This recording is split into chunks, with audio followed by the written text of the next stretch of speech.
आप सबने एक ऐड देखा होगा कि और क्या चल रहा है। मैं पूछता हूँ देश में क्या चल रहा है? देश में राजनीति चल रही है। सत्ता पक्ष इस बात की राजनीति कर रही है विभिन्न दलों को जोड़कर कि 2024 लोकसभा में फिर से सत्ता पर कैसे आया जाए। विपक्ष ये राजनीति कर रहा है कि 2024 के लोकसभा चुनाव में विपक्ष से सत्ता पक्ष में कैसे आया जाए। सत्ता पक्ष ये राजनीति कर रहा है कि 2024 के लोकसभा चुनाव में सत्ता पर बने कैसे रहा जाए, चाहे मणिपुर जल जाए, चाहे बिहार जल जाए, चाहे उत्तर प्रदेश जल जाए। कभी धर्म की राजनीति चल रही है, कभी गाय के नाम पे राजनीति चल रही है, कभी जाति के नाम पे राजनीति चल रही है। कोई जल रहा है, कोई मर रहा है, महिलाओं को नंगा घुमाया जा रहा है, लेकिन चल रहा है सिर्फ राजनीति। कहीं दलों को जोड़ा जा रहा है, कहीं दूसरे दलों को तोड़ा जा रहा है, और ये सब चीज हो क्या रही है? राजनीति। विपक्ष अपने महागठबंधन का नाम रखती है इंडिया, और सत्ता पक्ष से पूछती है कि अब तुम इंडिया को हराओगे कैसे। और सत्ता पक्ष बैठक करती है कि किसी तरीके से हमें इंडिया को हराना है। कोई इंडिया को हराना चाहता है, कोई इंडिया के नाम पर जीतना चाहता है, लेकिन हो रही है सिर्फ और सिर्फ राजनीति। क्या यहाँ कोई क्रिकेट मैच चल रहा है, या भारत पाकिस्तान से कोई लड़ाई चल रही है जो हम सब बैठ कर ये कहें कि इंडिया जीतेगा या इंडिया हारेगा? आज हालत ये है कि इंडिया हारने और जीतने की स्थिति में नहीं है, बल्कि इंडिया डूबने की स्थिति में है। मणिपुर की घटना देख लें या देश के किसी भी कोने की घटना उठाकर देख लें, कहीं मंदिर के नाम पर इंडिया को डुबाया जा रहा है, कहीं मस्जिद के नाम पर, कहीं गाय के नाम पर तो कहीं गोबर के नाम पर, कहीं टोपी के नाम पे तो कहीं भगवा के नाम पर, कहीं जाति के नाम पे तो कहीं धर्म के नाम पर, कहीं हिंदू के नाम पर तो कहीं मुसलमान के नाम पर इंडिया को डुबाया जा रहा है। आज इंडिया को डूबने से बचाने की जरूरत है, इंडिया को जिताने या हराने की जरूरत नहीं है। और इंडिया बचेगा कैसे? इंडिया बचेगा इंडिया के लोगों से।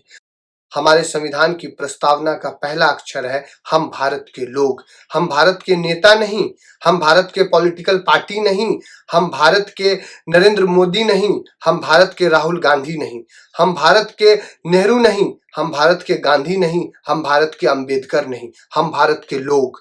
और हम भारत के लोग ही भारत को डूबने से बचा सकते हैं, क्योंकि बाकी लोग कर रहे हैं राजनीति। क्या आप भी कर रहे हैं राजनीति? आप राजनीति कर रहे हैं, कैसी राजनीति? वो जो भारत को जिताने और हराने के पीछे लगी है, वो वाली राजनीति, या वो राजनीति जिसकी बात संविधान करता है? संविधान कहता है कि इस देश में जब चुनाव हो, चाहे लोकसभा का या विधानसभा का, तो हम इस देश में प्रधानमंत्री नहीं चुनते हैं। इस देश के लोग इस देश के प्रधानमंत्री को नहीं चुनते हैं, ना ही विधानसभा चुनाव में मुख्यमंत्री को चुनते हैं। ना हमें मोदी को चुनना है, ना राहुल गांधी को चुनना है। हमें चुनना है अपने लोकसभा क्षेत्र के लिए एमपी और अपने विधानसभा क्षेत्र के लिए एमएलए। यानी हम विधायक चुनते हैं और सांसद चुनते हैं, ताकि हम उस विधायक और उस सांसद से पूछ सकें कि आपको जो हमने चुना है, आपको जो हमने जिताया है, आपने जो वादे किए थे, क्या आपने पूरा किया? लेकिन इस देश में जो राजनीति हो रही है, वो एमएलए और एमपी की राजनीति नहीं हो रही है, वो मुख्यमंत्री चेहरा और प्रधानमंत्री चेहरा की राजनीति हो रही है। जब हम चुनते एमएलए को हैं, जब हम चुनते एमपी को हैं, तो फिर हम मुख्यमंत्री और प्रधानमंत्री के चेहरे पर अपने पूरे डिस्कशन और अपने पूरे भाषण को क्यों ले जाते हैं? मीडिया ऐसा करती है, क्योंकि मीडिया कभी सत्ता पक्ष की तरफ से बोलती है, कभी विपक्ष की तरफ से बोलती है। आज तुम खिला दो तुम्हारी तरफ से, कल कोई और खिला दे उसकी तरफ से, लेकिन जनता किससे सवाल करेगी? जनता तो अपने एमएलए एमपी से ही सवाल कर सकती है, क्योंकि जनता एमएलए और एमपी ही चुनती है। इस देश में जो लोकतांत्रिक व्यवस्था है, उसका नाम है जन प्रतिनिधियात्मक लोकतांत्रिक व्यवस्था। इंग्लिश में इसे कहते हैं रिप्रेजेंटेटिव डेमोक्रेटिक सिस्टम। अर्थात इस सिस्टम में हम अपने लिए जन प्रतिनिधि चुनते हैं, हम अपने लिए एमपी चुनते हैं लोकसभा चुनाव में, और एमएलए चुनते हैं विधानसभा चुनाव में। वो एमपी ये निर्णय लेता है कि प्रधानमंत्री कौन बनेगा, और एमएलए जिसे हम चुनते हैं, वो चुने हुए एमएलए ये निर्णय लेते हैं। हम सीधे प्रधानमंत्री से सवाल कैसे कर सकते हैं जब हम प्रधानमंत्री को चुनते ही नहीं? लेकिन आज हमारे दिमाग में मीडिया के माध्यम से और लोकतांत्रिक पार्टियां गठबंधन करके ये बात हमारे दिमाग में सेट करती है कि हम अपने लिए कौन सा प्रधानमंत्री चुने, कौन सा प्रधानमंत्री अच्छा है। अरे प्रधानमंत्री कोई भी हो, अच्छा तो एमएलए एमपी होना चाहिए, क्योंकि आपने एमएलए एमपी को चुना है और आपके क्षेत्र का विकास एमएलए एमपी करेगा, न कि प्रधानमंत्री करेगा।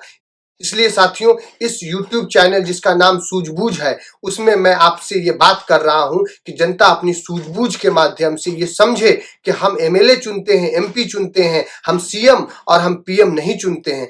अतः हमें सीएम और पीएम से अपना दिमाग हटाकर अपने एमएलए और एमपी को लेकर चिंता होनी चाहिए कि हम किस एमएलए को चुने, किस एमपी को चुने।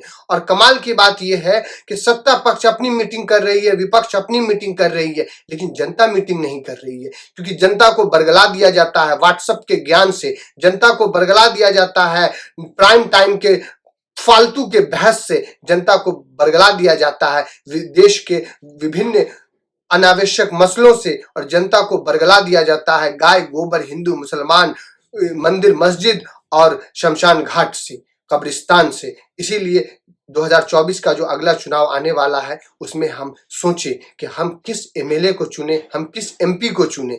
हम अगर अपने लोकसभा क्षेत्र के लिए अच्छे एमपी को चुनेंगे तो हम उस एमपी से सवाल कर सकते हैं कि हमने आपको चुना था, हमने आपको वोट दिया, आपने हमारे क्षेत्र का विकास नहीं किया। परंतु हम प्रधानमंत्री या मुख्यमंत्री से सवाल नहीं कर सकते हैं। देश में राजनीति हो रही है, परंतु हमें सकारात्मक राजनीति करने की जरूरत है, नकारात्मक राजनीति की जरूरत नहीं है। आज के लिए इतना ही, मिलते हैं अगले एपिसोड में, आपसे फिर बात करेंगे। तब तक के लिए धन्यवाद। जय भारत, जय हिंद।